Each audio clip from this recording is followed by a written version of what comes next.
Olá, meus amigos do programa Filosofia do Espírito, boa tarde. Sábado à tarde estamos nós aqui novamente para este encontro fraternal, para este encontro filosófico, onde nós exercitamos o nosso pensamento, o nosso entendimento, em busca da razão esclarecida. Tá? A gente se reúne já há 1 ano e meio, sejam bem-vindos todos os sábados nesse horário, para refletirmos a respeito do que é a vida. O que é a vida do ser humano? O que somos nós? Qual a nossa essência? O porquê da existência? Porque da vida não dá para nós sabermos ainda. Isso pertence ao Criador da vida. Mas o porquê da existência nós já podemos intuir, nós já podemos nos esclarecer a respeito. E é isso que a gente busca aqui. Que as tradições filosóficas nos ensinaram a chamar autoconhecimento. Este é o objetivo deste nosso encontro. E na medida em que nos esclarecemos a respeito da nossa origem, da nossa destinação e o porquê da existência, ao mesmo tempo, vamos transformando as nossas vidas, vamos transformando as nossas existências enquanto seres no mundo. Este é o objetivo do autoconhecimento. O autoconhecimento profícuo, aquele recomendado por Jesus, aquele recomendado por Sócrates. Homem, conhece-te a ti mesmo e conhecerás os deuses e o universo. Essa é uma busca fantástica, é uma busca sensacional, é uma busca profícua. Como diz o filósofo Immanuel Kant, o autoconhecimento é o primeiro dever de todo ente racional. E nós que nos pretendemos racionais, nós que, segundo a tradição filosófica e científica, somos seres racionais, embora ultimamente parece que estamos usando cada vez menos a razão, mais a emoção, mais as paixões do que a razão esclarecida. Sejam bem-vindos os irmãos e as irmãs que nos apoiam neste projeto. E aqueles que pela primeira vez frequentam este nosso encontro, sejam bem-vindos, que Deus os abençoe. Nos reunimos aqui como irmãos, em busca de trocarmos conhecimento, trocarmos experiências, trocarmos sentimento. Essa é a verdade. Somos seres de sentimentos. E todo estudo, todo conhecimento de Sócrates só faz sentido se for para nos auxiliar a desenvolvermos a virtude. Hoje nós vamos, a semana passada eu anunciei, tentei fazer uma aula introdutória, mas não fomos felizes, mais uma vez apanhamos da tecnologia. E hoje eu vou, contrariando aquilo que eu havia anunciado na semana passada, eu vou iniciar uma nova série. Primeiro a gente vai organizar melhor os nossos acervos de material que eu ia expor naquela série, sobre Paulo de Tarso, nos aperfeiçoarmos no uso da nova tecnologia que nós adquirimos, o novo software, que a gente está apanhando muito. E para o segundo semestre nós vamos fazer aquelas aulas a respeito de Paulo de Tarso, da nossa viagem. E hoje eu vou começar um projeto que eu sempre tive muita vontade de realizar. E, no fundo, é um sentimento do dever que me impulsiona. Eu sempre tive a preocupação primeira nas minhas exposições doutrinárias, filosóficas e, sobretudo, evangélicas, de deixar um acervo de reflexões, um conteúdo, para que as futuras gerações possam aproveitar. E as futuras gerações eu tenho em mente principalmente os meus 3 filhos. Eu sei que o mundo caminha para uma crise ética, uma crise moral cada vez mais acentuada.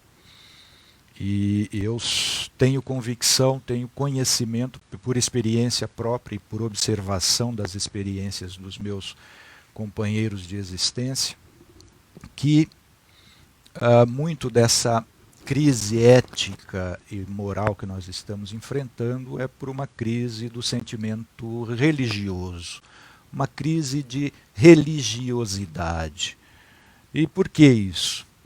Porque simplesmente nós perdemos a confiança nas autoridades religiosas, perdemos a confiança na religião.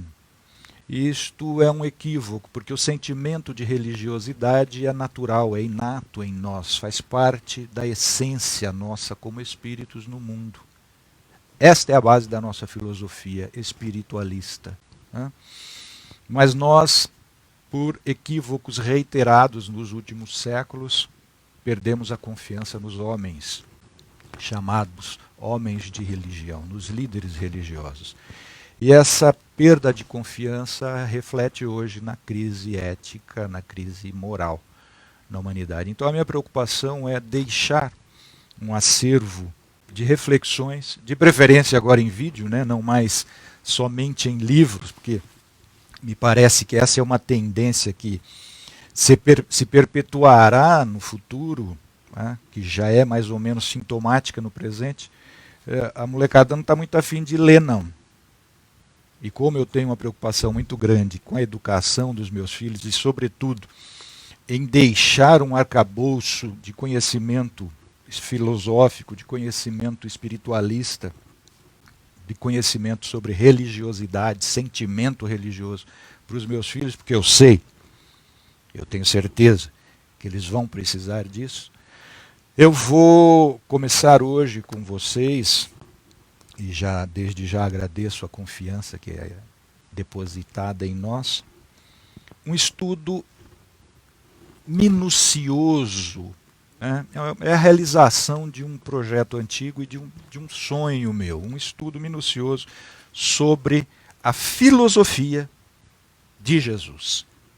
Mas não a filosofia de Jesus sobre, como utilizando aqui da divisão filosófica clássica da Grécia, né? Física, lógica e ética. Não. Eu vou me ater, que foi esse o campo em que o filósofo Jesus mais atuou, embora tenha atuado também no campo nos deixado lições no campo da política, né? Eu vou me ater aqui ao campo da moralidade, que é o campo da liberdade, segundo o filósofo Immanuel Kant.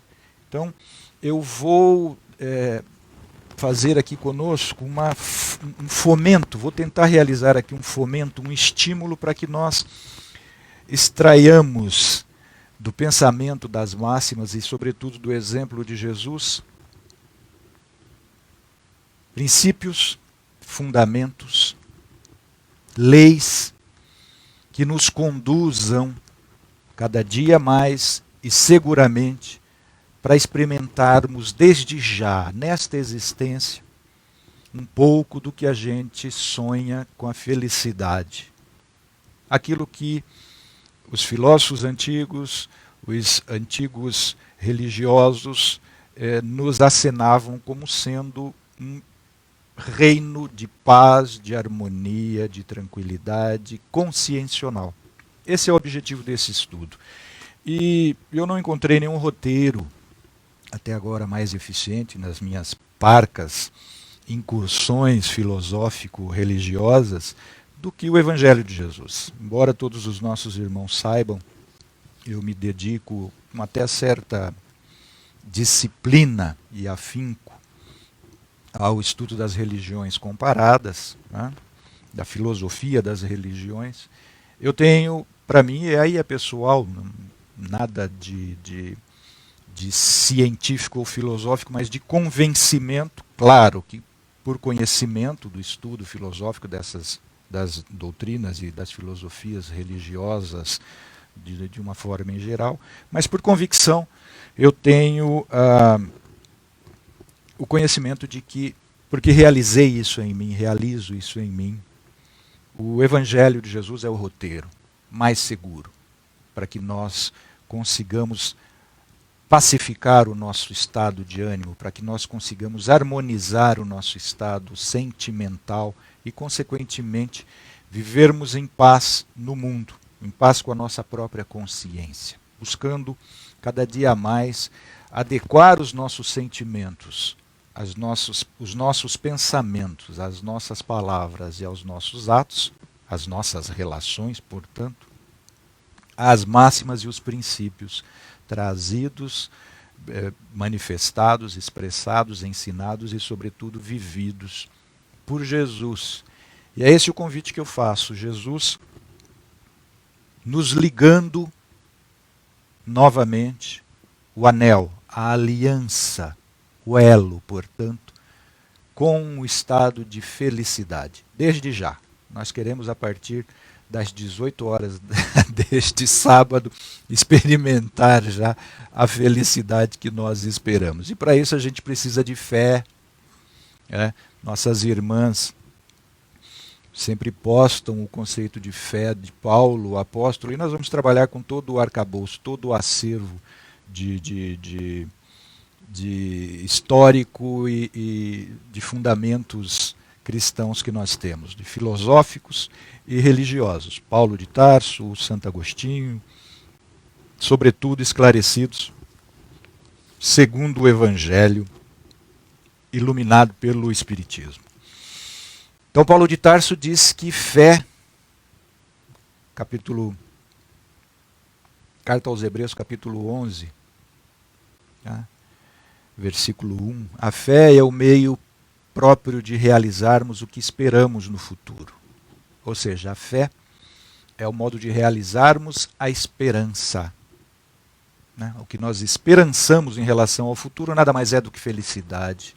Na verdade, a gente quer gozar já a felicidade. E é para isso que nós vamos tentar expor as máximas do filósofo Jesus, esclarecido pelo filósofo Allan Kardec, para que nós tenhamos um pouco mais de paz, de consolação, de conforto e de esperança no presente, de uma forma sólida para o futuro. Esse é o objetivo dos nossos estudos aqui. Sejam todos, portanto, muito bem-vindos. Eu vou inaugurar a nossa aula de filosofia espiritualista hoje, trazendo o conceito de fé do apóstolo Paulo. Como eu já falei, fé, na carta aos Hebreus, ele esclarece que fé é o meio de nós conhecermos realidades que nós só sonhamos que existem. Então a fé é colocada desde Paulo, nessa carta aos Hebreus, como uma força suficiente para nós estabelecermos um conhecimento, e é conhecimento, é filosofia do conhecimento, é uma filosofia do conhecimento objetivo. Prestemos atenção nisso. A fé como uma força objetiva que nos dá a conhecer realidades que nós apenas sonhamos. Ou seja, é uma força para o conhecimento de domínios e de conceitos de objetos transcendentes. O sonho aqui entra como um domínio não da imaginação, mas de realidade objetiva que faz parte da natureza do ser humano, mas que transcende o conhecimento objetivo que nos é facultado exclusivamente pelos órgãos sensoriais e pelo entendimento racional, portanto. Vejamos onde o apóstolo Paulo vai com este conceito de fé. Conhecimento daquilo que nós apenas vislumbramos através do entendimento espiritual. É nesse sentido o conhecimento daquilo que a gente sonha. E ele complementa o conceito de fé. É a realização daquilo que nós esperançamos no futuro. Ou seja, a fé realiza hoje, que é o que interessa para nós, daqui a 2 horas, quando a gente encerrar os nossos estudos, nós queremos isso, né? A esperança. Nós realizamos, através da fé, aquilo que a gente esperança do futuro. E o que a gente esperança em relação ao futuro, que nós temos esperança no futuro, é de que ele seja cada vez melhor. Cada vez mais pacífico, cada vez mais feliz, podemos dizer assim. Mas não é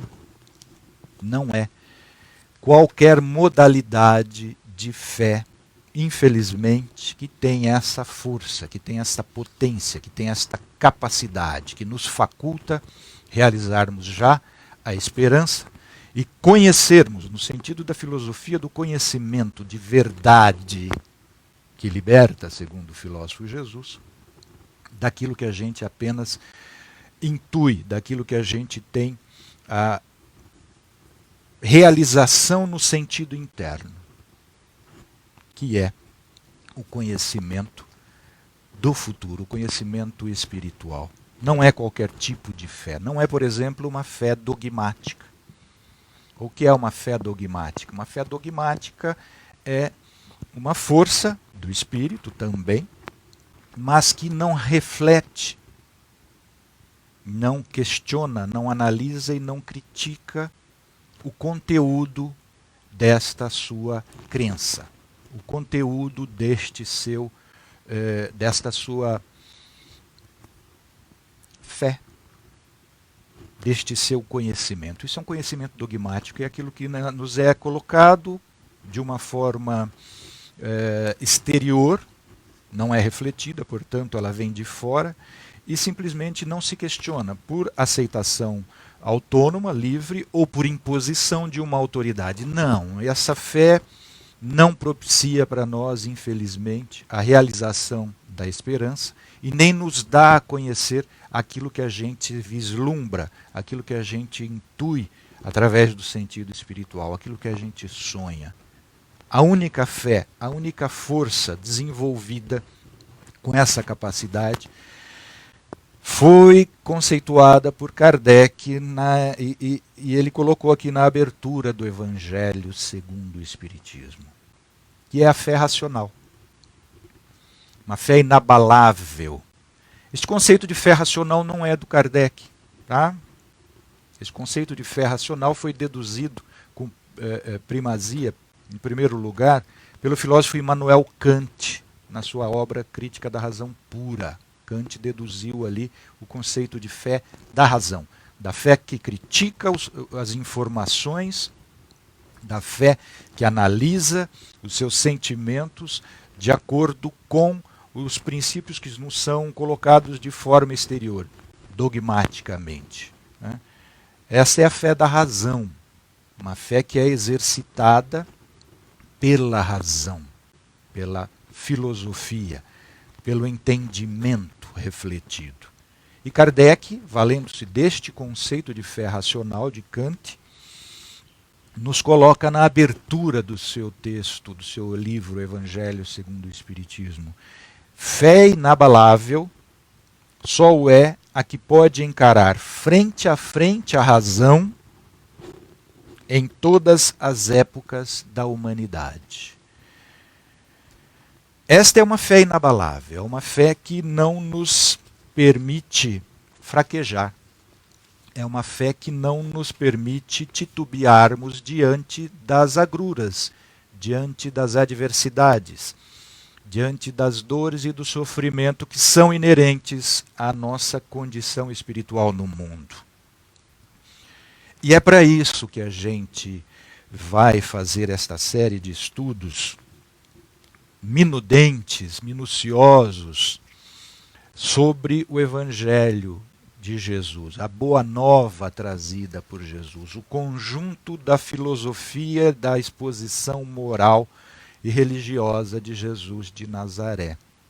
É para que nós tenhamos, desde já, apaziguados os nossos ânimos, pacificados o nosso sentido espiritual, os nossos sentimentos, para que a gente goze um pouco de conforto, de paz espiritual, de harmonia consciencial nas nossas relações no mundo. Relações conosco mesmos, relações com o nosso semelhante, com o próximo. E para isso nós precisamos estabelecer a nossa fé de uma forma refletida, de uma forma esclarecida. Porque é esta base, é este assento, é este fundamento que vai nos propiciar essa esperança realizada de felicidade já. E isto nada mais é do que estreitarmos, esclarecermos a nossa relação conosco mesmos, enquanto espíritos, enquanto almas, enquanto consciências que têm uma origem distinta dos nossos corpos. A fé inabalável é uma relação de plena confiança com Deus. É isso que a gente objetiva aqui. E nós vamos então, para isso, esse aqui é o manual. Esse é o manual que eu entendo até o momento da humanidade, até este momento da humanidade, mais esclarecido a respeito da própria filosofia de Jesus. Uma filosofia que nós não temos ainda condições sentimentais e cognitivas para alcançarmos. A filosofia de Jesus nós estamos ainda muito longe de compreendermos na sua grandeza, na sua elevação, na sua sublimidade. Mas nós, com o esclarecimento prestado pelos Espíritos, nós já temos condições de arranhar pelo menos a casca dourada desta filosofia do Divino Mestre Jesus. Mas foi ele mesmo quem nos mandou seus tutelares para esse esclarecimento, para nos auxiliar.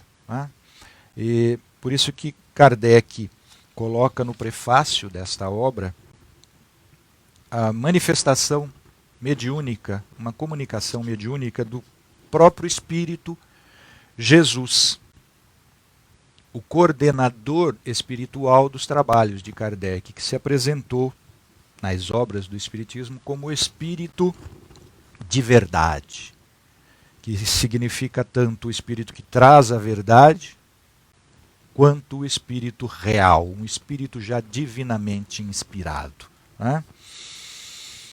Então diz o Espírito de verdade no prefácio do Evangelho segundo o Espiritismo. Os Espíritos do Senhor, vírgula, que são as virtudes dos céus. Nós vamos fazer aqui um exercício que eu gosto de chamar o Evangelho ponto a ponto. Era um curso que eu dava já há 2, 3 anos atrás e que eu vou retomar essa metodologia. Análise do Evangelho, segundo o Espiritismo, ponto a ponto. Ou seja, tentarmos extrair o máximo da divindade desses textos, exatamente visando o melhor conhecimento para nos libertarmos, ou seja, o conhecimento verdadeiro. Os Espíritos do Senhor, que são as virtudes dos céus. Então, aqui nós temos a introdução a este conhecimento. Qual o imenso exército que se movimenta ao receber ordens do seu comando, espalham-se por toda a superfície da terra e, semelhantes a estrelas cadentes, vêm iluminar os caminhos e abrir os olhos aos cegos. É prenhe, é fértil, é grávida de metáforas, né? Esse primeiro parágrafo aqui da comunicação do Espírito de Verdade. E mostra já a elevação espiritual deste Espírito. Porque se nós investigarmos o que é virtude, virtude é a realização plena das potencialidades máximas, essenciais do Espírito. É a força da alma, no sentido de realizar o sumo bem. Isso é virtude, segundo a dedução do filósofo Kant. Quando o Espírito de Verdade vem dizendo que está enviando os Espíritos de Deus, os Espíritos enviados diretamente, coordenados por Jesus, que são a força do sumo bem nos céus, ou seja, em todo o universo. Vem qual imenso exército trazer para nós uma força, um apoio para que nós consigamos realizar, já que eles espalharão pela superfície de toda a terra, luzes, esclarecimento, iluminação do entendimento. Estas são as luzes. A gente vê muito nossas irmãs, nossos irmãos nas páginas sociais, né, colocando que Jesus é a luz do mundo. Luz, mas não é luz como essa luz que está me iluminando meu corpo aqui agora, fótons. Não, não é luz do brilho do perispírito. Não, é luz do conhecimento. É da razão esclarecida. Esclarecer é lançar luz. Iluminar, iluminismo. O Espiritismo está no ápice, na coroação do movimento filosófico chamado iluminismo. Né? Então é para abrir, iluminar os nossos caminhos e abrir os nossos olhos, que ainda estão turvados, não enxergam direito, apesar de 1850 anos em que Jesus já havia lançado os seus princípios e fundamentos. Eu vos digo, em verdade, que são chegados os tempos em que todas as coisas hão de ser restabelecidas. E aí a gente tem que perguntar, algo que tem que ser restabelecido é que já se estabeleceu. No seu devido e verdadeiro sentido. Quais coisas que têm que ser restabelecidas? Quais coisas que já foram apresentadas para nós, já foram estabelecidas, que se perderam, foram desestabelecidas e que têm que ser novamente estabelecidas. Restabelecidas, portanto, no seu verdadeiro sentido para dissipar as trevas, confundir os orgulhosos e dar glorificação aos justos. Senão, o que são essas coisas, né, que hão de ser restabelecidas?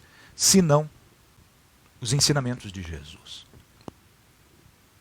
Para a nossa felicidade, para a nossa libertação. E aí, nós temos que refletir como essas coisas se perderam.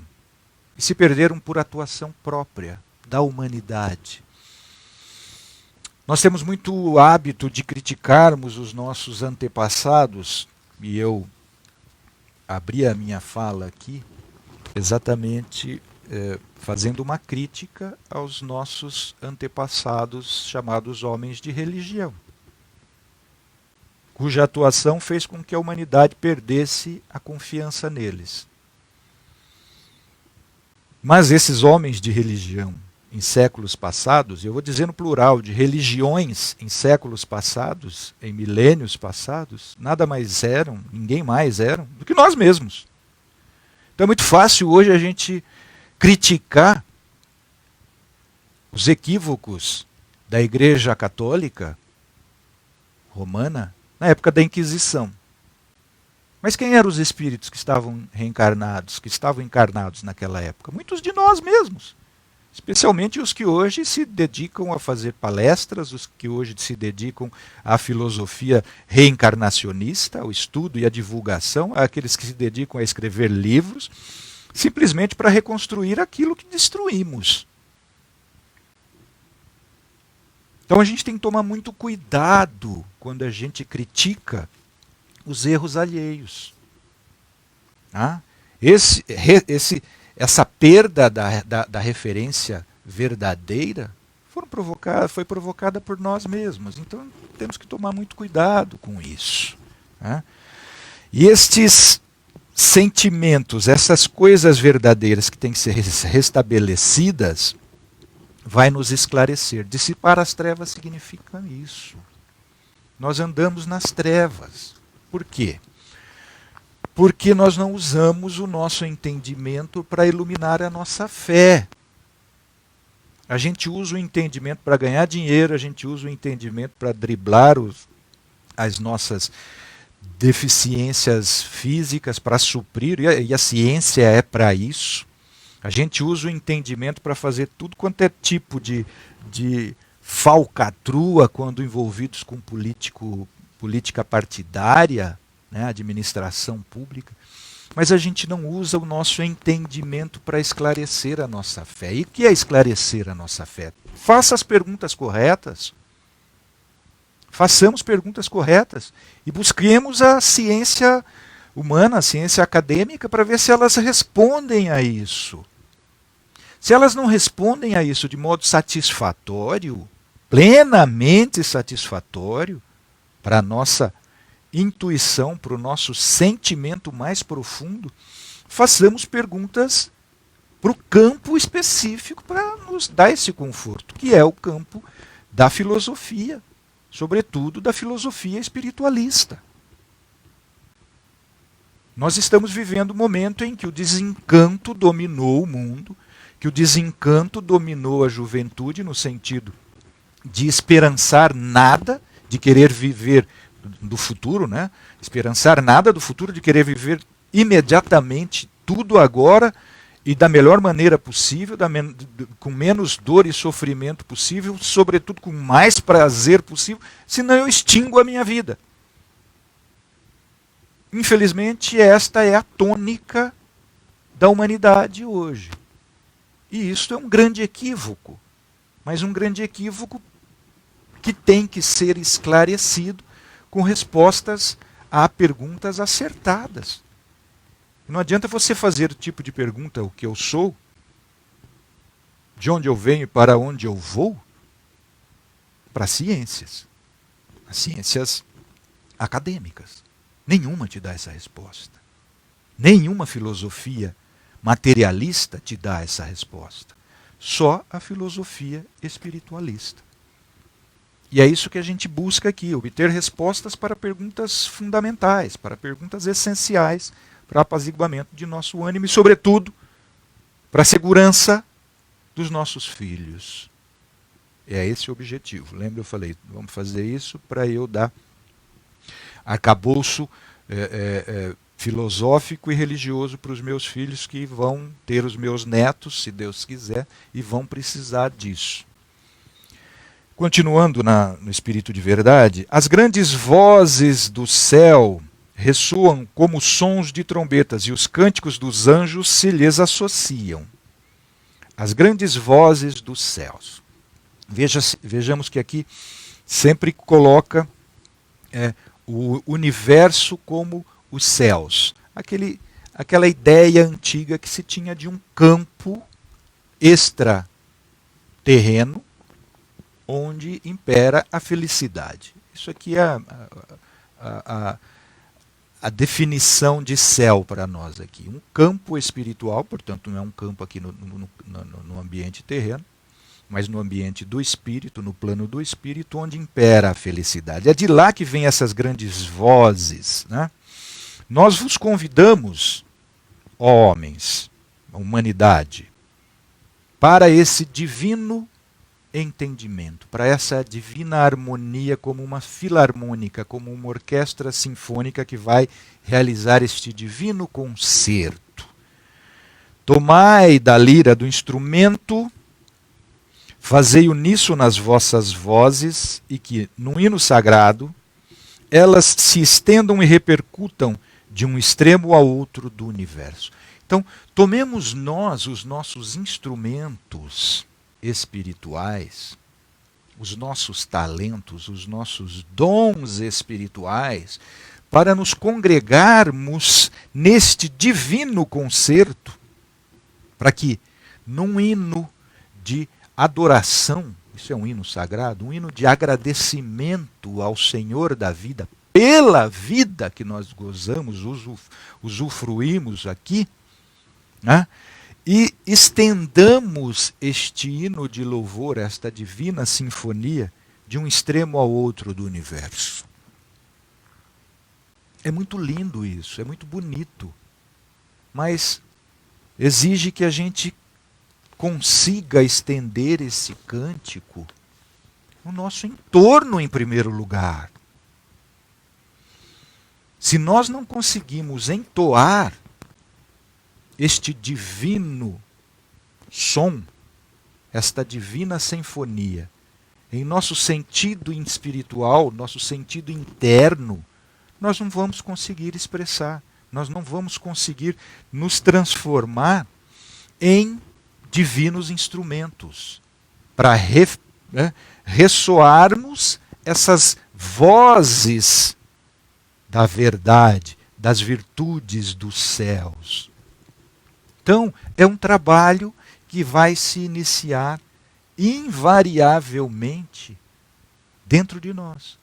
Senão nós não vamos conseguir nos inserir nesta orquestra sinfônica divina para contribuirmos com essa melodia divinamente realizada. Tá?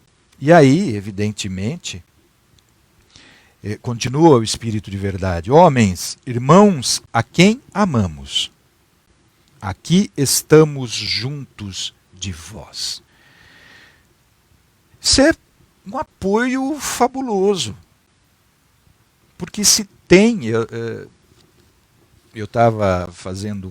a molecada tem até um nome para esse tipo de atividade que eu estou realizando desde ontem. Né? Pegar uma série de TV, sentar, aproveitar o frio que está esse fim de semana, né? E assistir uma temporada inteira, por exemplo, de uma série. E eu estou assistindo, e assisti as 2 temporadas já de uma série do Netflix chamada O Mecanismo. Eu não havia assistido ainda. E aí o personagem principal é de um estado depressivo triste, né? É muito difícil, muito duro. E ele reflete bem esse personagem, que me parece que é inspirado num personagem histórico brasileiro, da nossa recente história do Brasil. Ele até tenta um suicídio. Então não está fácil para nós vivermos no mundo com essas flagrantes contradições, com essas flagrantes injustiças que nós estamos verificando cada dia com mais rapidez, pela rapidez das comunicações hoje. Né? E, infelizmente, esse personagem reflete a grande parte da humanidade. Eu já sabia por amigos que moraram lá e que deram esse testemunho, mas eu tive esta semana vi uma outra notícia, né? No Japão, 30 mil suicídios por ano. País que tecnologicamente é difícil ter um país mais avançado em termos de tecnologia, de ciência, das mais variadas áreas. Um país em que a economia é sempre positiva. 30 mil suicídios por ano. Essa, infelizmente, é a máxima, é o paradigma da contemporaneidade. Nós não estamos sozinhos. Ninguém realiza um concerto sinfônico, uma sinfonia, sozinho. Precisamos de um conjunto harmonioso, sinfônico, de instrumentos diferentes. É a diversidade que faz uma orquestra sinfônica. É a diferença de instrumentos. Há determinados naipes de instrumentos iguais, mas uma orquestra sinfônica, uma filarmônica, é constituída de múltiplos naipes de instrumentos. E, infelizmente, a gente está perdendo, inclusive, esta grandeza do conhecimento, porque a gente está querendo que todo mundo seja igual a nós. Impor a nossa opinião, impor a nossa vontade, isso é falta de respeito. Isso é falta de respeito. E aí, quando a gente não consegue, a gente se isola, se deprime, se mata. Porque se sente impotente, se sente incapaz de dominar os outros. Né?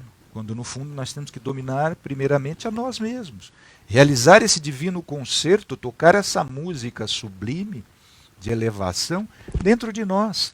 E aí o nosso entorno vai ouvir, vai aprender, vai captar essa divina melodia que ecoa de dentro para fora de nós. E aí nós vamos harmonizar as nossas famílias, os nossos lares, as nossas casas, os nossos entornos profissionais. E aí vamos conseguir realizar de um lado ao outro do universo, como nos garante o Espírito de verdade, este canto de louvor, de glória ao Criador, de gratidão. Mas nós temos que começar com um simples sentimento de respeito. Né? E nós não estamos sozinhos. Nos garante o Espírito de verdade. Homens, irmãos a quem amamos, aqui estamos juntos de vós. Ninguém está sozinho nesse concerto. Ninguém está só. Porque aí não é um canto solo, não é uma apresentação instrumental solo. Não. Aqui é coletivo, é conjunto, é humanitário. E humanitário aqui não são só os espíritos encarnados no nosso planeta. São todos os seres racionais, são todas as consciências já despertas para a sua individualidade, conscientes de si. Isso é a humanidade, então envolve tanto espíritos encarnados no planeta Terra, como em todas as outras casas, as outras moradas universais, onde Deus coloca outros espíritos encarnados. E também a humanidade, que é o coletivo de espíritos desencarnados, é constituída de espíritos desencarnados também. Esta é toda a humanidade. Né? Aqui estamos juntos de vós. Esta é uma garantia para nós fundamental. Porque quando nos bate a tristeza, quando nos bate a dor, quando nos bate a tendência de isolamento, a gente tem que se convencer, se a nossa fé já é inabalável, de que nós não estamos sozinhos. Nós podemos estar experimentando solidão, mas nós de fato não estamos sozinhos. Amai-vos também uns aos outros e dizei do fundo do coração, fazendo as vontades do Pai que está no céu. Né? Homens, irmãos, a quem amamos. Então já apresenta esta força, origem da solidariedade humana, o amor. É isto. A solidariedade humana é um passo, é uma força do sentimento, portanto, dos seres humanos, que é fruto do amor. Esta força divina, proficuamente criadora por excelência. Irmãos a quem amamos, estamos junto de vós. Portanto, amai-vos também uns aos outros e dizei do fundo do coração, já fazendo a vontade do Pai. Senhor, Senhor, e podereis entrar no reino dos céus. É tão simples. É tão simples, né? É tão simples. O problema para nós é que este dizer do fundo do coração, Senhor, Senhor, é que é difícil. É tão simples, mas é tão difícil. Porque para dizer Senhor, Senhor do fundo do coração, e não nos enganarmos com relação a isso, porque a Deus a gente não engana. A Jesus e aos seus representantes juntos de nós, também ninguém engana. Por quê? Porque quem é espírita, quem é hinduísta, sabe que o nosso corpo espiritual, o corpo sutil dos hindus, o perispírito dos espíritas, e o corpo espiritual que revelou o apóstolo Paulo dos católicos e protestantes, este corpo fluídico, este corpo de matéria sutil, matéria hoje a gente pode dizer no estado quântico, reflete incontinente. Reflete mesmo. Nós estamos falando de luzes do esclarecimento, agora nós vamos falar de luzes físicas, de fótons. Nosso perispírito reflete na sua matéria sutil exatamente o estado sentimental que nós estamos conservando. Então dizer Senhor, Senhor da boca para fora pode tentar nos enganar. Nós podemos tentar nos enganar com a nossa iludida, com a nossa fascinada manifestação de fé. Mas é só da boca para fora, porque o sentimento não é esse. Então, se é simples obter a felicidade através do conhecimento da verdade, dizendo Senhor, Senhor, do fundo do coração, alcançar esse estado de alma não é tão simples assim. Precisa viver este sentimento. Não precisa ter realizado plenamente as suas potencialidades espirituais. Não. Ninguém encarnado neste planeta já realizou isso, as suas potencialidades espirituais. Não tem nenhum espírito puro reencarnado no planeta. Os espíritos disseram que todos nós temos a mesma faixa evolutiva espiritual e, portanto, todos nós que estamos aqui num planeta de provas e expiações é porque temos ainda que suportar provas, experimentar provas e suportar expiações. Mas nós já temos condições deste conhecimento, que veio há 2000 anos. Só precisamos restabelecer, tá, esta verdade sobre nós e procurar introjetá-la, vivenciá-la com profundidade de sentimento, para que essas luzes do esclarecimento que Jesus nos traz sobre a verdade a respeito de nós, nossa origem em Deus, nossa destinação em Deus, ilumine o nosso sentido interno, ilumine os nossos sentimentos, para que a nossa luz originária, que é a divina, possa esclarecer-nos de dentro para fora.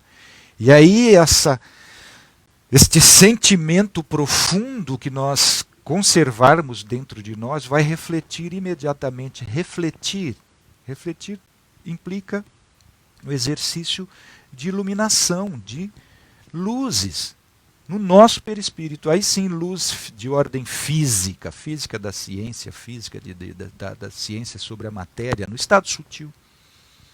E aí nós vamos convencer também aqueles que estão tocando, né, nesta mesma orquestra sinfônica de Deus, mas que ainda não tem ritmo, não tem a afinação adequada, que não tem ainda a técnica, que é fruto de dedicação e estudo, porque ninguém se torna um músico para tocar numa orquestra sinfônica, numa filarmônica, sem décadas de dedicação a um instrumento, com afinco, de conhecimento teórico da partitura, de leitura, de solfejo, né? Mas também de prática, de machucar a ponta dos dedos, eu no meu caso que sou guitarrista muito ruim, de machucar os dedos, de ficar com tendinite, de exercitar. Não. Nós temos irmãos do nosso lado que estão convidados para esta divina orquestra sinfônica e que já tocam, já cantam, mas não têm a sintonia, não têm a harmonia que o conhecimento da verdade que Jesus nos trouxe. É para a gente alijá-los desse divino concerto? É para a gente expulsá-los? É para a gente marginalizá-los? Não. Porque o regente, o maestro dessa orquestra, é Jesus. E Jesus é paciente, Jesus é bondoso, Jesus é misericordioso. Este é o exemplo que nós vamos procurar esclarecer para nós a partir de hoje. E eu agradeço a presença das irmãs e dos irmãos nos impulsionando. Então, por favor, todo mundo, semana que vem, com o Evangelho segundo o Espiritismo na mão, para a gente poder aferir os nossos conhecimentos desta verdade que nos libertará e nos vai trazer a felicidade já, tá? Nesta existência. Jesus, a aliança, o elo com a nossa felicidade no mundo. Temos perguntas aqui pelo visto.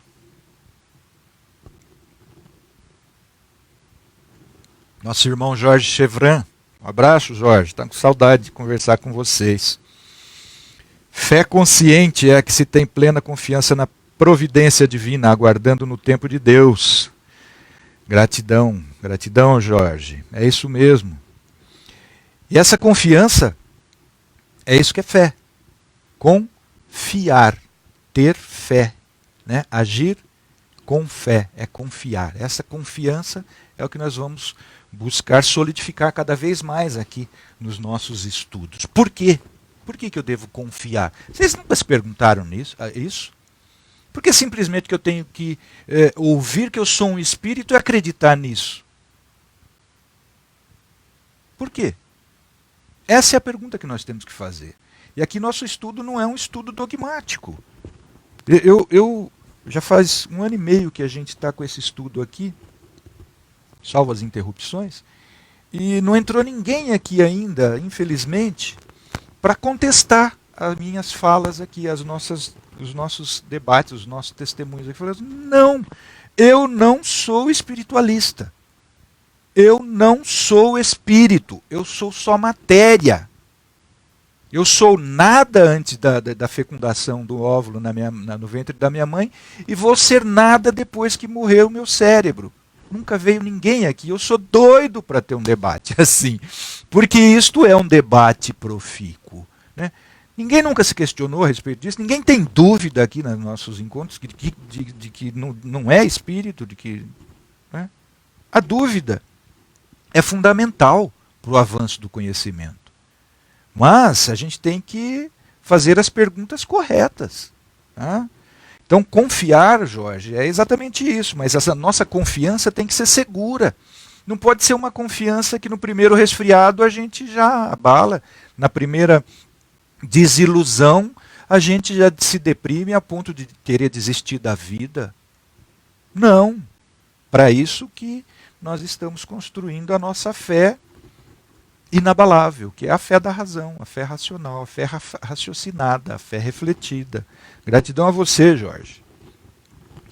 Ele continuou, o pensamento com a razão é diferente do pensamento intuitivo, pois quando usamos da intuição, é sinal de que já estamos escutando os nossos queridos mentores. Me corrija, por favor. Excelente pergunta, Jorge. Muito obrigado. Nós temos, segundo a filosofia da mente, a filosofia iniciada pelo Kant, porque foi o Kant, o pai da filosofia da mente é o Kant, não é o Searle, não. Né? Quem é dessa área da filosofia sabe do que eu estou falando. O pai da filosofia da mente é o Kant. O Kant foi o filósofo que se dedicou a pesquisar, a investigar como que nós pensamos. E ele deduz isso e deixa isso de uma forma muito clara. Há pensamentos que são produzidos por nós a partir das informações que nos são trazidas pelos órgãos do sentido.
Lá vai Barão, bateria. Deixa eu retomar o raciocínio aqui que eu estava falando com o Jorge Chevran. Então o Kant mostra para nós que a gente tem pensamentos que são oriundos dos objetos do mundo exterior, mas tem pensamentos que são oriundos do nosso sentido interno. Então, fazer essa análise, essa crítica, foi que levou ele à conclusão de que, olha, a ideia de Deus, a ideia da alma, a necessidade da alma sobreviver, são fundamentais para dar conta da ideia de liberdade. Então, Deus e a sobrevivência da alma, para o Kant, a conclusão da crítica da razão pura, depois de 10 anos de reflexão, escrevendo essa obra, assim, há ideias puras. Ideias puras não são do campo da realidade objetiva. Ideias puras são do campo da intuição, são inatas. E, portanto, essa é uma das demonstrações da necessidade da ideia de Deus e da sobrevivência da alma. Isso é importante a gente refletir a respeito disso. Então tem sim, Jorge, o que você está colocando. Pensamento é pensar, é refletir sobre objetos do mundo, mas também a intuição. A intuição pode ter duas fontes, Jorge. Ela pode ter ser fruto da nossa memória profunda, de existências passadas, e aí a gente tem acesso a essas memórias profundas, tem uma intuição da verdade sobre o objeto que a gente está investigando, a respeito de nós mesmos, das relações com os nossos entes queridos, nossos filhos. Eu tenho uma intuição de que já te conheço. Né? Isso é um acesso à memória profunda, ao arcabouço de sentimentos e de conhecimentos passados do espírito, adquiridos em existências passadas. Mas tem também uma intuição que eu chamo de inspiração, que é acesso a conhecimentos, a memórias de espíritos do nosso lado. Né? Então você tem toda a razão. A gente tem duas fontes de pensamentos. Os pensamentos oriundos das nossas relações com os sentidos, voltados para fora de nós, mas também os pensamentos que vêm do espírito, da memória do espírito, tanto do nossa memória espiritual, quanto de espíritos ao nosso lado. Então, perfeita a sua colocação, Jorge. Muito obrigado. A Patrícia Gibim. Abraço, Gibim. Viemos nesse plano para aprender a amar. Amar sem nenhum julgamento ou distinção. O amor é a chave evolutiva, mas como é difícil amar incondicionalmente. Gibim, eu sou muito resistente a falar sobre o amor, exatamente por conta dessa conclusão sua final, que é muito difícil amar incondicionalmente. E se não é incondicional, não é amor. Não é, Gibim? Mas nós temos um modelo. Nós temos um modelo de amor. Nós temos um modelo em diversas religiões e filosofias do mundo. Essa ideia é antiga. A realização dela, tenho eu, e é por isso que sou cristão, tenho eu para comigo, que o melhor modelo ainda é Jesus. Se hoje à noite aparecer um profeta que vivenciou mais o amor criador, profícuo, força divina do que Jesus, eu não tenho o menor constrangimento de mudar. Se aparecer um profeta, hoje à noite, mais evoluído que Jesus, que não só falou e que mostrou como é que se vive o amor, eu mudo. Não é isso que a gente tem que fazer? Não é isso que ele recomenda? Conhecereis a verdade e a verdade vos libertará? Por enquanto, não conheço. Né? Mas dá para a gente aprender a amar. E há passos, Gibim. Há passos para a gente aprender a amar. Eu uso uma metodologia para comigo de investigação dos passos fundamentais que eu tenho que desenvolver para aprender a amar. Eu não sei amar ainda. Não sei. Porque se meu modelo é Jesus, de amor é Jesus, estou muito longe disso. Mas eu já tenho condições de desenvolver, por exemplo, piedade.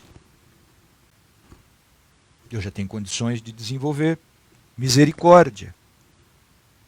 Eu já tenho condições de desenvolver compaixão, que na minha concepção são passos cada vez mais elevados. Né? piedade, misericórdia, compaixão, para desenvolver o amor, para chegar ao amor. Mas tem perdão nesse meio tempo também, como força evolutiva, fruta direta do amor. E nós já temos essas capacidades, porque Jesus recomendou: sede misericordiosos, como misericordioso é o Pai que está no céu. Se ele nos recomendou amai-vos uns aos outros como como eu vos amei. Não é como vocês pensam que estão amando. Não. Olhem para mim, diz Jesus. Vejam o que eu fiz. Porque essa obra aqui, hoje ela se chama O Evangelho segundo o Espiritismo, mas Kardec, o primeiro título que deu para ela foi a Imitação do Evangelho. Uma obra para que nós imitemos Jesus. É isso que a gente tem que fazer. É isso que ele nos conclama. Olhem para mim. Os meus discípulos, diz ele, serão conhecidos por muitos se amarem. Mas há passos. Ninguém deve se desesperar se não consegue amar ainda seu pai, sua mãe, seus filhos, da forma como se já entende o ideal, segundo o exemplo de Jesus. E aí, quando a gente conseguir, a gente tem que dar um salto qualitativo, vamos dizer, muito comum hoje, né, muito bonitinho, dar um salto de qualidade quântica, né, um salto quântico de qualidade, tanta besteira que a gente ouve, né, e essa é mais uma delas. Um salto quântico, né, como se existisse isso. Né. Amar o inimigo. Aí a gente está começando a atender a recomendação e o exemplo, e a seguir o exemplo de Jesus. Eu vou dar um exemplo aqui, que me lembrou agora, me foi inspirada essa ideia. Na quinta-feira passada agora se comunicou um espírito na nossa reunião mediúnica, e um espírito muito endurecido, né, falido gravemente no uso do Evangelho de Jesus há 5 séculos atrás, mais 6 séculos atrás, e o nosso terapeuta espiritual, que a gente chama de doutrinador, né, o que conversa com os espíritos, usou sempre da máxima evangélica, do amor evangélico, e falando, olha, nós temos que amar como Jesus amou. A gente tem que dar ao outro aquilo que a gente espera para nós. E essa é uma recomendação da regra de ouro, né? Não faça ao outro aquilo que não queres para si mesmo. E aí esse espírito ouviu uma voz de um outro terapeuta espiritual, mas desencarnado. E ele falou, não, amar não é tratar o outro do jeito que eu quero ser tratado. Amar é você nunca ter recebido aquilo e ainda assim você tentar dar. É dar daquilo que vai te fazer falta, não é daquilo que está te sobrando. Oferecer a outra face não é simplesmente mostrar algo que você não tem, no sentido, né, segundo o exemplo da máxima realização espiritual, no caso Jesus. E esse esforço de vontade transforma a simples vontade animalizada, que nós conservamos muito ainda, em boa vontade. Por isso que todos nós temos capacidade para isso. Porque todos nós somos senhores já da nossa vontade, nós somos espíritos. Nós não somos mais instinto animalizado, só. Nossos corpos, sim. Trazemos muito ainda do instinto evolutivo. Mas nós já somos consciências despertas dessa nossa capacidade. Então, transformar a vontade cega, a vontade instintiva, em boa vontade, já dá. E só quando a gente conseguir fazer essa transformação, realizar a transformação da nossa vontade em vontade boa, incondicionalmente, como fala a Gibinha aqui, nós estamos encaminhando os nossos passos para a piedade, para a misericórdia, para a compaixão, que é dividir a dor com o outro. Compaixão é dividir a paixão com o outro. Paixão é dor. Não é mais só me apiedar do outro pela dor que ele está sentindo, não. É eu me esforçar com toda a boa vontade para dividir a dor com ele. E aí depois o amor. Né? Obrigado, Gibim. Avó Meire, sempre procurando por mais luz, saber e fé. É isso mesmo, vó Meire. A luz do conhecimento, que nos tira da ignorância, das trevas, das sombras. Que ignorância é essa? Ignorância em relação à nossa essência espiritual. É essa ignorância em relação ao que somos, espíritos infinitos, que leva-nos a deprimirmos, que leva-nos a tentarmos acabar com a dor via suicídio. É essa ignorância, é a treva do espírito, é a treva do autoconhecimento. Muito obrigado, vó Meire. É por isso que a gente tem que sempre procurar mesmo, por mais esclarecimento, saber. E o saber é o conhecimento aliado à prática. Sábio é aquele que alia o conhecimento teórico, portanto, à prática, ética, moralidade.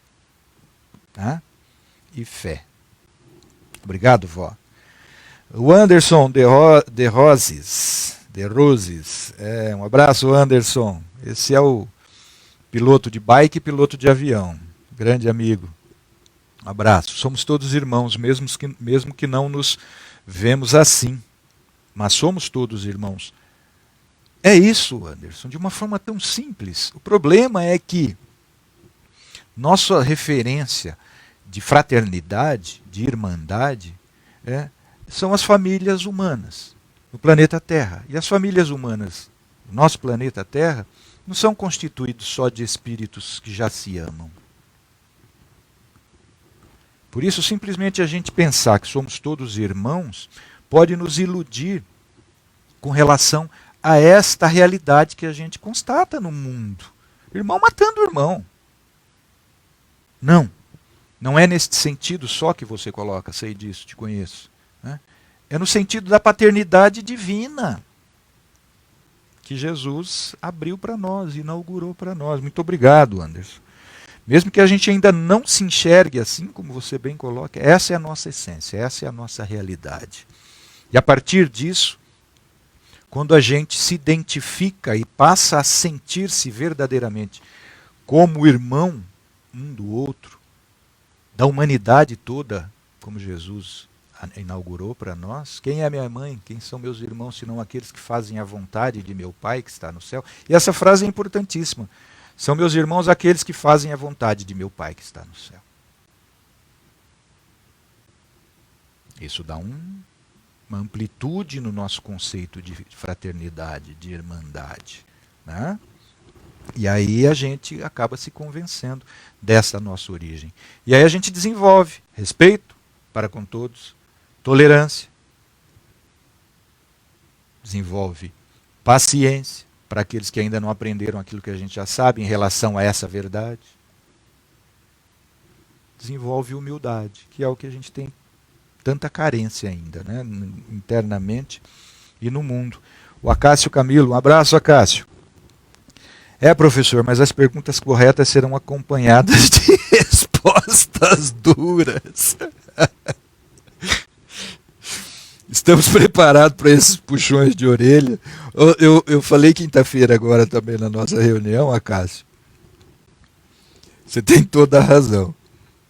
Que a gente se boicota muito. A gente está saindo da reunião depois dessas lições tão vivas e verdadeiras, duras que a gente vive numa reunião mediúnica junto de espíritos tão falidos. Eu falei, eu sou muito chato, eu já falei isso aqui, quem me conhece pessoalmente sabe disso mesmo. Minha esposa está aqui na sala do lado para não me deixar mentir, para confirmar. Eu sou muito chato, sou muito cri-cri, eu sou muito duro, eu sou muito exigente. Graças a Deus hoje eu já sou mais comigo do que com os outros, né? E do ponto de vista de uma pessoa que sente-se já no dever de divulgar o Evangelho de Jesus, eu me sinto como remédio para mim, né? Como remédio para mim. Nada para os outros, mas para mim. Eu me sinto no dever de divulgar isso porque me salvou. Eu sou muito duro, eu sou muito direto, eu sou muito franco, né? E aí eu estava falando assim, bom, eu estou mais para João Batista do que para João Evangelista. João Evangelista era o menino doce, né, que acompanhou Jesus, segundo as próprias palavras de João, o discípulo que Jesus mais amava, né? E o João Batista era aquele que só falava assim: arrependei-vos e convertei-vos. Arrependei-vos e convertei-vos. A minha pregação, entre aspas, está mais para João Batista. E a gente sabe como é que morreu João Batista, né? Ninguém gosta. Ninguém gosta de pessoas que ficam tocando nas suas feridas. Mas ficar passando a mão na cabeça dos filhos, quando a gente vê que eles estão em comportamento, em sentimento, pensamento errado, não os auxilia a realizarem a autolibertação. Então, fazer perguntas duras para si mesmo, Acácio, é o que nos recomenda Santo Agostinho na pergunta 919. Perscrute, é a palavra, é o termo, perscrutar a consciência para ver se não está fazendo coisa errada, para se melhorar, para no outro dia não fazer. E perscrutar não é ficar passando a mão na nossa própria cabeça, na nossa consciência espiritual. Porque a nossa consciência tem a lei de Deus gravada nela, a lei moral, a lei de amor. E ela não alisa ninguém, não. A vida não alisa ninguém. Portanto, ficar só dizendo sim, sim, sim, sem critério moral, ético aos nossos filhos, nós estamos condenando-os à infelicidade futura, à queda. Porque a vida não alisa ninguém. A vida é o que ela tem que ser num planeta de provas e expiações. Ninguém está preparado para esses puxões de orelha? Ah, eu já estou, viu, Acácio? Eu só tomo puxão de orelha. Já acostumei. Mudei muito, mas tenho muito ainda puxão de orelha para tomar. A Patrícia diz o seguinte: a energia anda muito densa e quem tem maior sensibilidade sofre bem mais. Como vencer essa batalha, mestre? A luta maior é interna, mas a externa nos ataca. Se a gente fizer brilhar a nossa luz interior verdadeiramente, Patrícia, a gente fica imune a isso. O problema é que a gente se esforça muito pouco aqui. Olha eu de João Batista de novo, tá vendo? Arrependei-vos e convertei-vos. É assim que a gente vai se blindar espiritualmente a essas más influências tão frequentes e cada vez, você tem razão, cada vez mais forte no mundo. Então essa autoblindagem espiritual é com modificação sincera de sentimento, como eu falei no começo. A gente não ilude o nosso entorno espiritual, não. A gente pode até se enganar, ficar postando fotinha bonita no Facebook e transmitindo mensagem bonitinha. Mas se o nosso interior não estiver, de fato, coadunado com as palavras, a gente não se blinda. Porque a gente perde o apoio espiritual, que é o nosso protetor. Agora, quando a gente realmente está, de fato, tentando se modificar, e se esforçando, chorando lágrimas de sangue para modificar, aí a gente recebe apoio. E aí a gente consegue o mandato espiritual de tutela mesmo, de proteção. O médium recebe aquilo que André Luiz chama de um mandato mediúnico. E aí fica mais protegido para não ser tão enganado como a gente tem sido em obras que a gente escreve, palestras que a gente faz por espíritos pseudo-sábios ao nosso entorno. O Acácio fala o seguinte: os suicídios no Japão são provocados pelo sentimento de não fiz a minha parte. A maior parte é por causa do materialismo, Acácio. Esse meu amigo que morou lá há muitos anos diz o seguinte: se um jovem se forma na faculdade e não consegue trabalho, com sucesso profissional, ele se mata. Que é uma vergonha para ele, uma vergonha para a família. Por quê? Porque a vida, o horizonte existencial está pautado sobre o materialismo. Materialismo filosófico, ou seja, Viemos do nada e vamos voltar para o nada, ou seja, não há espírito, não há vida antes desta e não há vida depois desta existência. Então eu me mato. Por quê? Porque o sucesso espiritual simplesmente não existe. Existe só o sucesso profissional do ponto de vista material.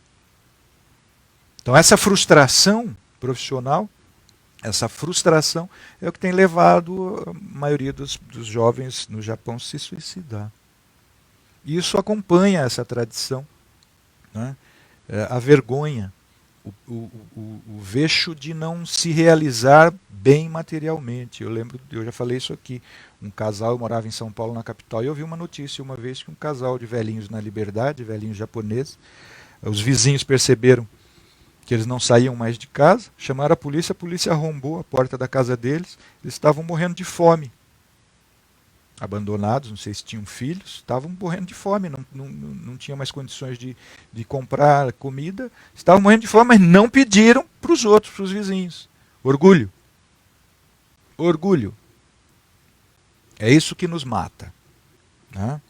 E não fiz a minha parte, mas eu não fiz a minha parte material, que eles pensam, viu, Acácio? O Gervásio, um abraço, Gervásio. Ainda tem que ter o achismo do outro para querer ter a razão ou a verdade absoluta. Exatamente isso. Os gregos, o Gervásio, chamavam esse achismo, e você coloca bem a coisa. Eu acho, opinião, né? A minha opinião. E opinião para a filosofia não vale nada. Os gregos chamavam essa opinião, na minha opinião, de doxa. Doxa era a opinião, e opinião não tem valor universal. Então tem valor só para mim. E você tem razão, eu tento impor aos outros isso que só tem valor para mim, para que tenha valor para ele também. Isso é violência, isso é desrespeito, isso é orgulho, isso é vaidade, você tem toda a razão. Porque o conhecimento mesmo, pelos gregos, era chamado de episteme. Doxa era opinião, episteme é conhecimento, ciência. Por isso que a ciência do conhecimento hoje é chamada de epistemologia. Obrigado, Gervásio, filósofo do Piauí. Grande abraço, meu amigo. A Crislane Oliveira. Boa tarde, professor. Um abraço. Boa tarde, Crislane. A minha pergunta é como elevar o espírito interno a uma plataforma mais alçada, mais elevada. Autoconhecimento, irmã. Na prática é o autoconhecimento que vai nos fazer desvincularmos a nossa postura de vida das coisas vãs, das coisas simplesmente instrumentais do mundo. Jesus fala para a gente, vocês podem estar no mundo sem ser do mundo. Isso vai nos fazer elevar os nossos sentimentos. E elevar o sentimento é elevar a condição espiritual a um patamar mais alçado, mais elevado. Agora você precisa se conhecer como espírito reencarnado, que tem capacidades que você já trouxe para desenvolver outras aqui, para burilar, para melhorar aquelas, e normalmente no sentido moral, no sentido ético da relação com os outros, moral da relação com os outros, conosco mesmo, na mais absoluta liberdade e respeito à liberdade alheia, e na relação com Deus, que é o sentido religioso. É assim que a gente se eleva, desenvolvendo virtude, a força da vontade no sentido de cumprir o dever de amor a Deus sobre todas as coisas e ao próximo como a nós mesmos. O dever de ser livres, sermos livres, ou seja, respeitando a humanidade em nós, como diz Kant, não usando a nossa humanidade em nós e nem no outro para instrumento dos nossos prazeres, das nossas sensações, dos nossos apetites. É assim que a gente evolui. Então, não usando o meu corpo para violentar a humanidade em mim. O que é usar o corpo para violentar a humanidade em mim? É faltar com respeito para comigo. Eu sei que uma coisa me faz mal, mas eu insisto nela. Isto é desrespeito para com a humanidade em si mesmo. Segundo Kant, ninguém tem o direito de fazer isso. Nós não construímos nada. Nós só repetimos, nós só reproduzimos. Reproduzir, mas produzir, quem produz é Deus. Portanto, a gente não tem o direito de violentar o nosso corpo, de violentar a nossa consciência espiritual. Ah? Muito obrigado, Crislane. É assim que a gente vai tentar evoluir, minha irmã. E para realizar isso, a gente precisa se conhecer. Se convencer, fé raciocinada de que somos espíritos reencarnados. Nós vamos trabalhar muito isso até o fim do ano ainda. Esse é o objetivo. Muito obrigado, Crislane. A Dora. Um abraço, Dora. Como é que você está de saúde, minha amiga? Espero que cada vez melhor. Caminhar em busca do amor. Mas caminhar, Dora, com passos de conquistador. Caminhar com passos de autodominador. Não é dar um passo aqui, dois para lá. Como a gente faz. Uma no cravo, outra na ferradura. Não. É conquistador de si. É dominar os vícios morais. É difícil essa batalha. Combater o bom combate, que nos recomenda o apóstolo Paulo. E aí nós caminhamos em direção do amor. Primeiramente, amor por si, que não começa sem respeito por si. Ninguém desenvolve amor por si sem respeito por si. E ninguém conquista respeito por si atendendo somente às paixões, os apetites do corpo. A gente tem que cuidar mais de nós. Cuidarmos mais de nós mesmos, que somos espíritos, e menos do que nós temos, nossos corpos. Parece uma contradição isso, mas a gente cuida mais do que a gente tem do que a gente é, já lamentava Sócrates. Então, é caminhar em busca do amor, mas com passos decisivos. De Jesus, não se põe a mão no arado e fica olhando para trás. Se a gente for dirigir mirando o amor e ficar toda hora virando a cabeça olhando para trás, porque a gente deixou para o que não nos acompanha, para aqueles que não conseguem correr junto com a gente não alcança. Às vezes, a lei de solidariedade humana é um dever, amar ao próximo como a nós mesmos. Mas às vezes na autoaquisição, no desenvolvimento, na conquista do amor por nós temos que olhar para o outro e falar, você quer vir? Eu estou indo. Você quer vir comigo? Eu te apoio. Mas se você quiser ficar onde você sente o prazer, eu estou indo. Depois você me alcança, porque todo mundo vai chegar próximo de Deus novamente, mas o tempo é nosso, o tempo é do outro. Respeitemos o tempo do outro que não quer ir, mas nós vamos embora. É isso que a gente tem que fazer. Um abraço, um beijão, Dora. A Madalena Bulhões. Um abraço, Madalena. É nossa irmã do Amigos do Bem. Não adianta as palavras bonitas se a intenção é outra. De nada vale. Sem dúvida nenhuma. Não tem nada a acrescentar, Madalena. Falou tudo. Né? A boca fala do que está cheio o coração. Mas a boca expressa, às vezes, só o ego, a vaidade, os vícios morais. E a virtude é o que está no sentimento. Obrigado, Madalena. Um abraço para você. A Fernanda Guizo. Vou colocar o senhor para discutir com meu namorado. Ele é materialista, Fernanda? Para ele morreu, acabou. Fala para ele que depois que ele morrer, para ele vir falar comigo. Eu sou médium, para ele ver o que acabou. Às vezes, desculpa a brincadeira, viu, Fernanda? Mas é uma boa. Às vezes, se a gente parar para pensar, a mesma coisa toda é muito doida. Não tenho dúvida disso. É uma doideira. Uma doideira. Somos espíritos que desencarnamos e depois nos reencontramos novamente. E do lado de lá e como cá, mas muito mais evoluído. Se já era difícil de acreditar que um dia as pessoas ficariam na frente da TV em casa, paradas, imagina acreditar nesse universo que existe fora desse nosso mundinho. É uma doideira mesmo, você tem razão. Mas essa doideira que deu conta para explicar, de explicar para mim, de me convencer a respeito das coisas que aconteciam no meu sentido interno. De coisas que aconteciam comigo e que o materialismo não explica. Essa doideira da reencarnação, né, porque é muito louco você pensar nisso. Meu pai não é meu pai, minha mãe não é minha mãe, então eu sou um espírito que já tive pai, outros irmãos, eu sou um espírito que já tive outras esposas, já tive outros maridos, eu sou um espírito que... É uma doideira isso. É. Mas como diz Voltaire, o filósofo francês, encarnar uma vez, encarnar 2 vezes, não é mais espantoso do que encarnar uma. Se a gente pensar mesmo, né, como que um ser que é imaterial se une ao material, tem sentimentos, desenvolve cognição, desenvolve memória e arquiva isso para levar para um outro corpo, que não esse quando este morre. É isso que mostra o sentido da vida. É isso que mostra a grandeza da inteligência que criou este sistema todo, que criou esta realidade toda.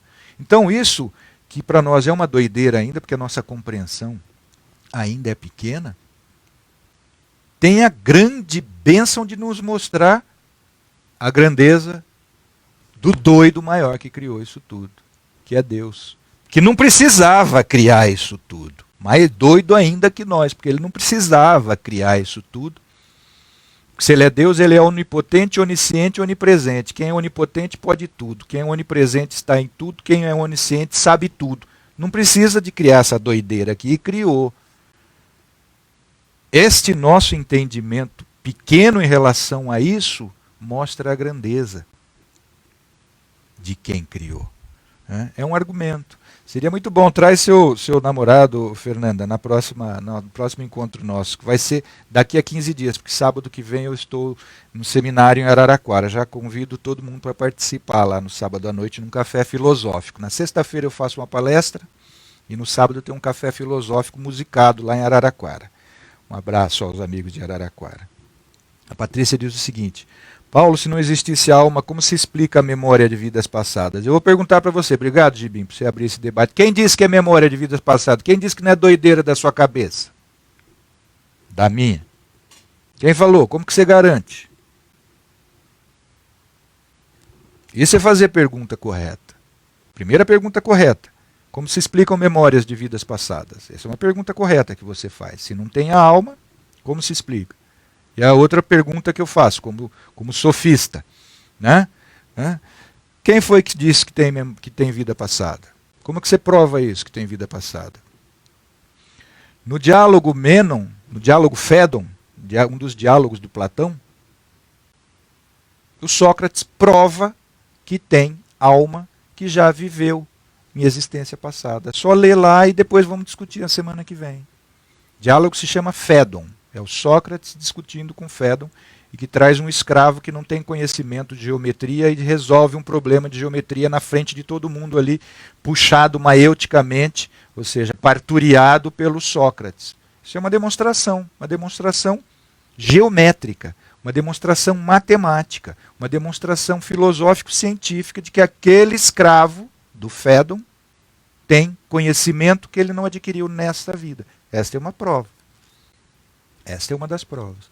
E aí, nós, Patrícia, que temos essas lembranças, nós que temos esse conhecimento, e que não pode explicar para o outro, não pode convencer o outro, mas para nós temos que buscar em nós, com honestidade, se esses conhecimentos, essas memórias, não são fruto de experiências ainda que não tão conscientes, nós tivemos aqui. É assim que tem que fazer o médium.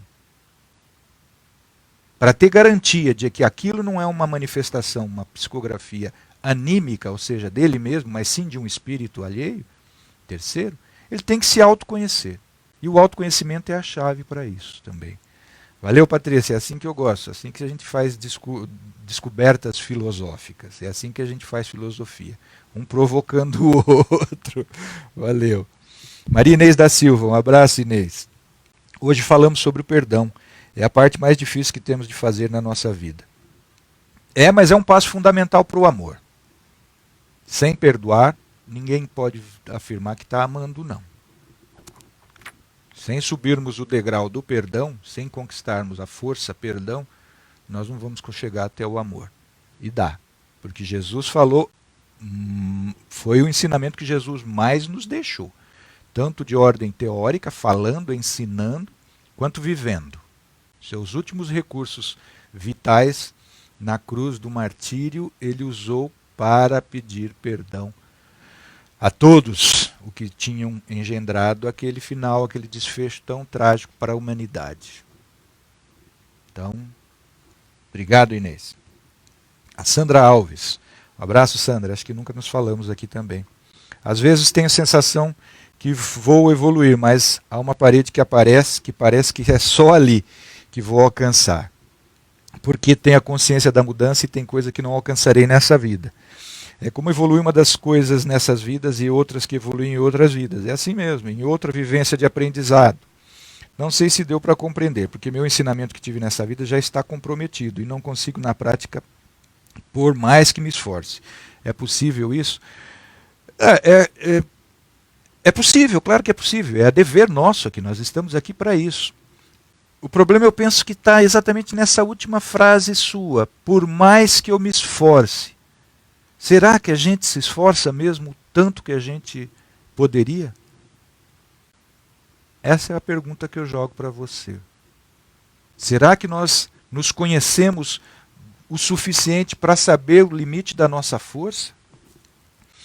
Não há vezes, não há condições e situações na vida em que a gente fala assim, puxa vida, não sei como é que eu fui capaz de realizar isso. Puxa vida, não sei como é que eu fui capaz de fazer isso. Quantas vezes a gente repete isso nessa existência? É sinal que a gente não se conhece. Mais uma vez, o autoconhecimento. As meninas devem estar colocando bingo, bingo, bingo, 919. Né? Mas é isso mesmo. Eu acho que o autoconhecimento cada vez mais profundo e elevado vai nos mostrar que o nosso esforço para a mudança ainda não esgota todas as nossas potencialidades. A gente pode dar mais.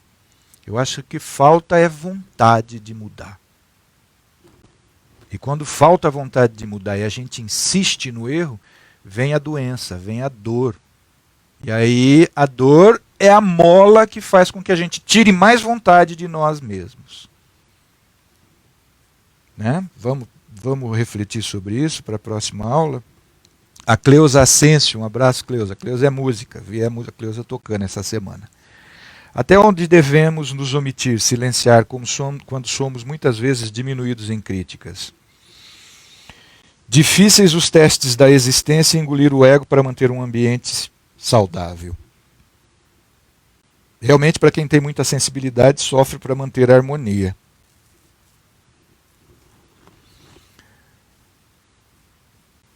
Calar é uma ferramenta muito útil. Calar é uma ferramenta muito útil. Principalmente diante de uma ofensa. Oferecer a outra face, que Jesus falou, se te ofenderem uma face, não revide não, ofereça outra. E uma face não violenta é a contraposição a uma violência.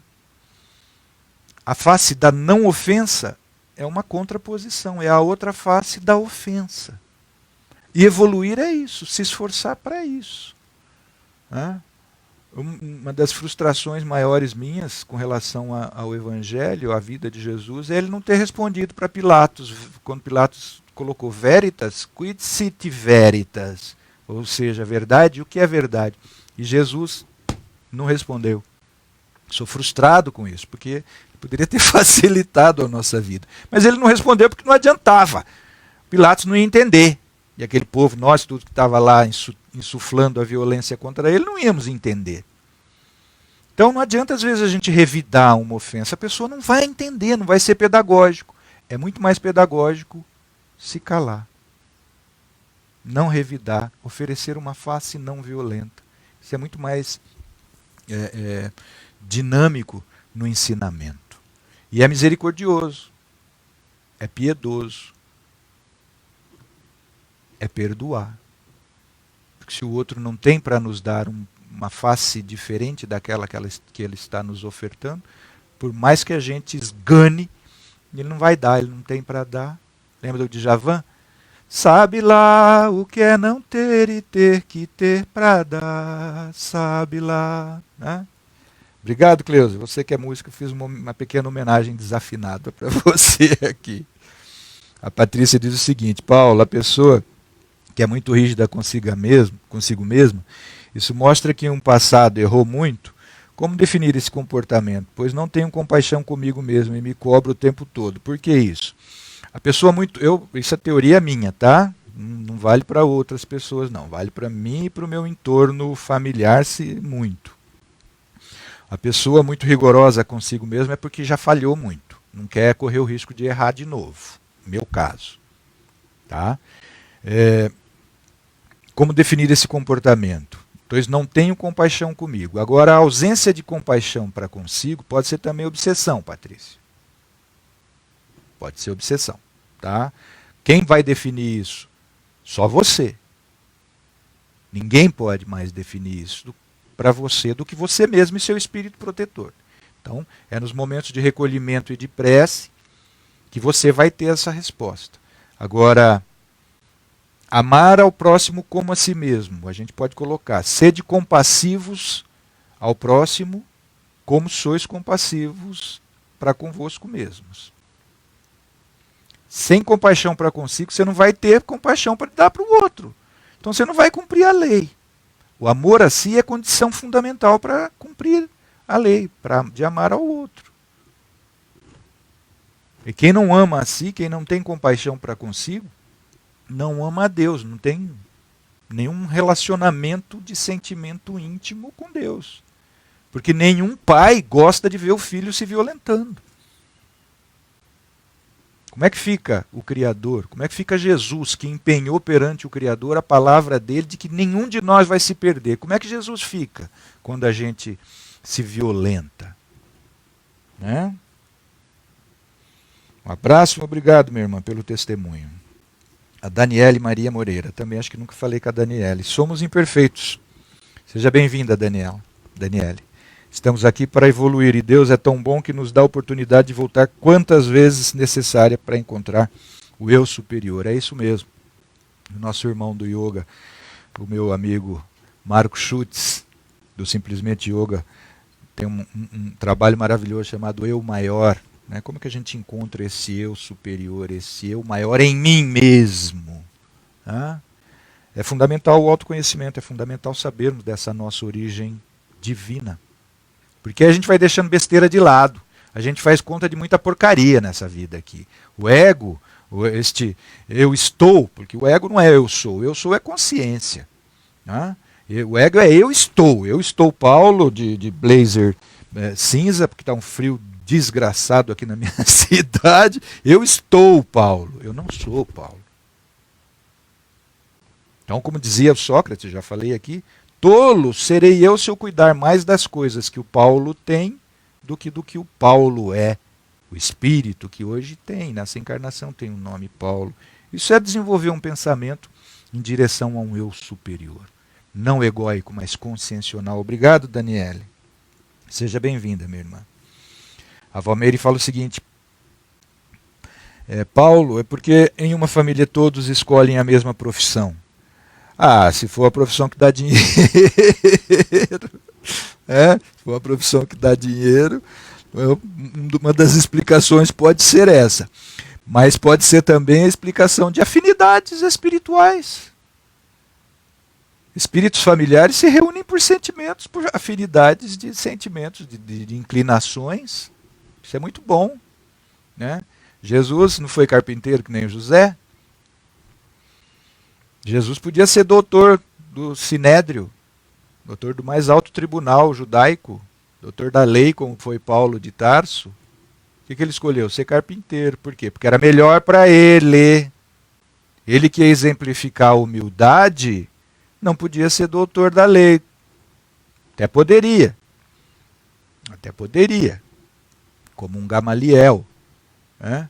Mas para exemplificar e para ser o pedagogo por excelência que Jesus é, era melhor uma profissão mais humilde. Era melhor ter nascido num berço de palha. Era melhor desencarnar entre dois ladrões, porque isso é um exemplo mais vivo. Então há afinidade de interesses materiais e há afinidades espirituais também. Valmeire, agora quem tem condições de responder isso é cada família, né? Nunca, ninguém tem condições de responder isso pelos outros, tá?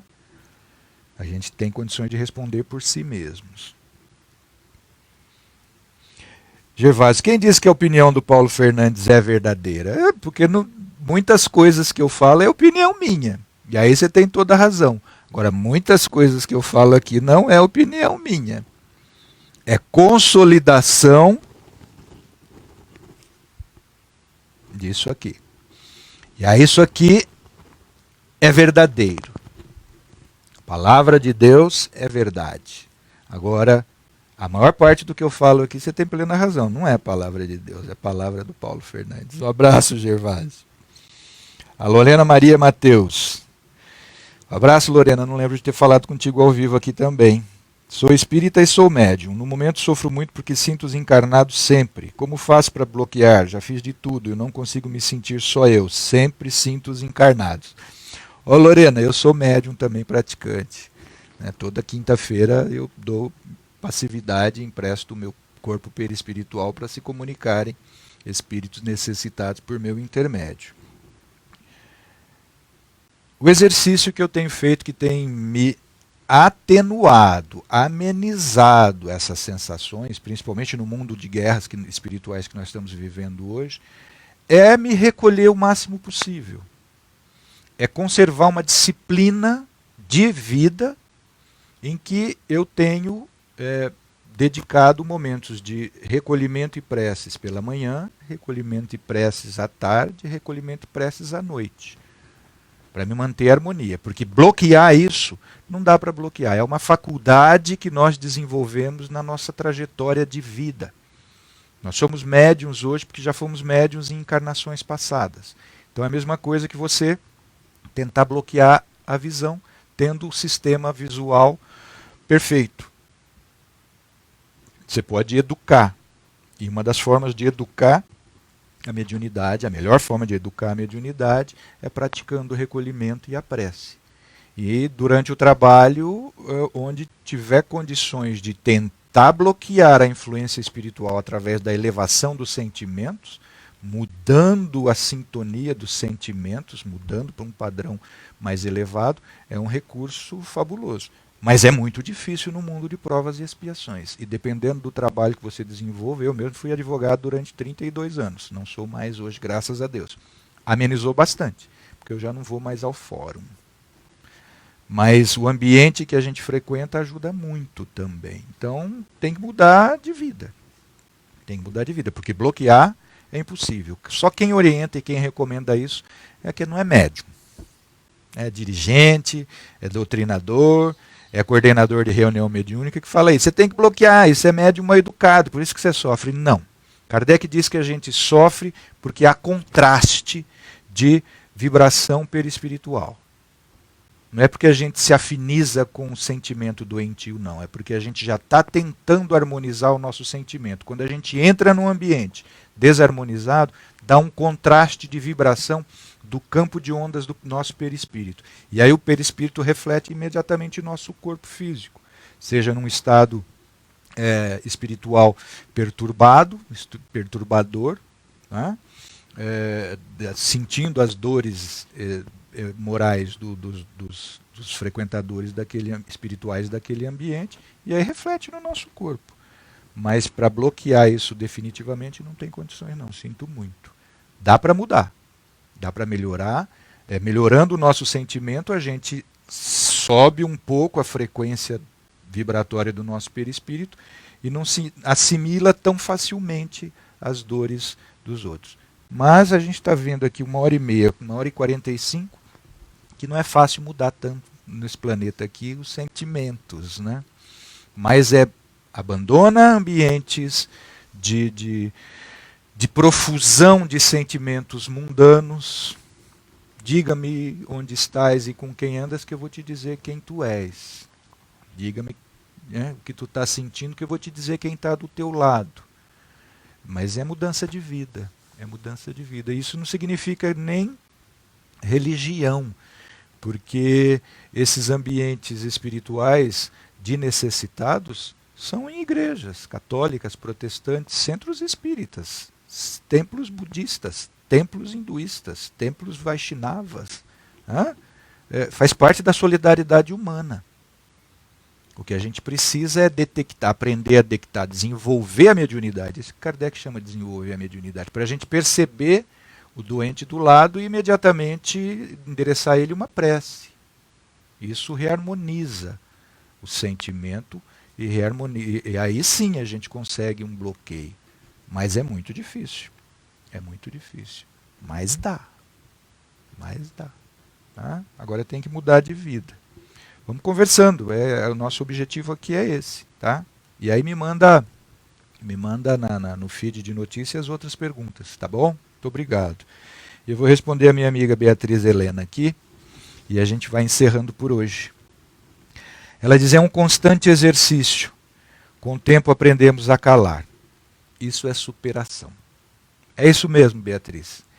E eu encerro com a frase de um filósofo materialista, Friedrich Nietzsche, que disse diante de uma afirmação verdadeira, ele disse: enquanto nós, sempre temos muita coisa para falar, o Nietzsche diz o seguinte: com relação a isso eu tenho muito o que calar. E que Deus abençoe a todos nós, nos proteja nessa nossa batalha de vida, modificação dos nossos sentimentos.